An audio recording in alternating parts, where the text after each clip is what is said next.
minsan na nating na-feature ang pakinabang sa isang uri ng maayos na radiation, ang pag-transform ng mga basurang plastic para maging building materials.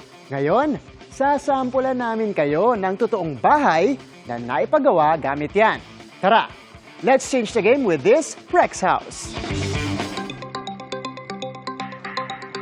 Gabundok na ang problema ng bansa sa plastic pollution.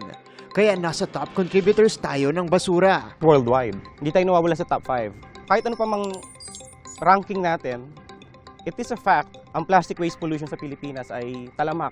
Ibinida noon ng DOST Philippine Nuclear Research Institute ang paggamit sa post-radiation extrusion o PREX para sa plastic recycling. Ang ginagawa ng radiation ay minamanipulate nito ang mga polymers in the molecular level para kapag tinunaw, mga plastic wastes at minolde upang mabuo ang mga target nating produkto.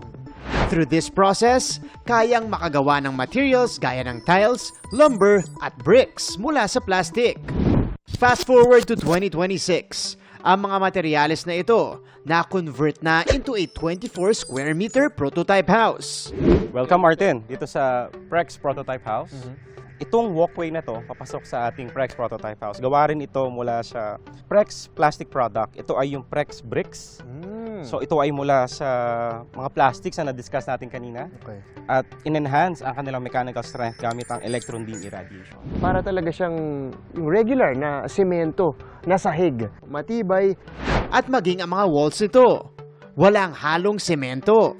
Actually, lahat ng walls, both internal at external, ng bahay na ito ay mula sa Prex Plastics. Pati pala ito, gawa sa plastic. So lahat na nakikita natin dito, dingding, itong plant box, ultimo itong upuan, gawa po sa plastic.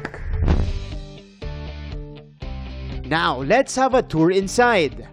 Ang mga pader sa loob na gawa sa plastic, na masilyahan na din. Pwede natin itong talagang direktang gawing substitute dun sa usual construction materials natin. Walang iibahin sa proseso.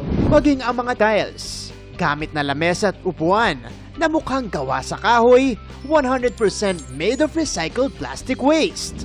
Pero sa lahat, ang talagang nakaagaw ng atensyon ko, Mga kapuso, kapag hinawakan nyo po siya, ayan, kapag kinakatok mo siya, malalaman mo, kumbaga na plastic siya gawa. Pero, kapag pinapakiramdaman mo na yung iba niyang parte, mas solid siya. Ang common na to, Martin, believe it or not, this is also made from plastic wastes. Kayang-kaya po niya makipagsabayan dun sa mga karaniwang bahay na ginagawa natin. pero approve naman kaya sa masa ang costing nito? From the design hanggang sa pag-construct, tayo ay aabot ng 1 milyong piso. Subalit, ayon sa aming mga engineers, kaya itong pababain hanggang 600 to 700,000 pesos. There you have it mga kapuso, it's another game-changing innovation na pwedeng solusyon din sa plastic waste problem sa bansa. From plastic waste to a sustainable home. Para sa GMA Integrated News, ako si Martin Naver, changing the game!